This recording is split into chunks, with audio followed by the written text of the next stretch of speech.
Dalawa sa bawat tatlong Pilipino naniniwalang hindi nakinabang ang kanilang mga pamayanan mula sa mga proyektong pinondohan ng pork barrel.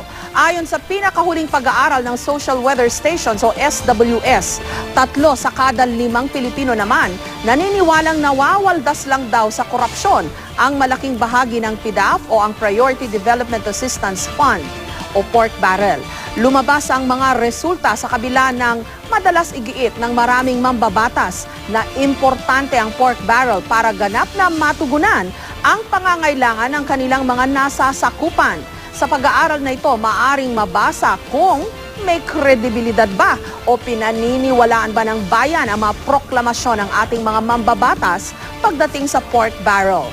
To see is to believe, ika nga. At sa pangkalahatan, batay sa survey, mukhang wala kasing nakitang masyadong pruweba ang publiko kung saan napunta ang pork barrel.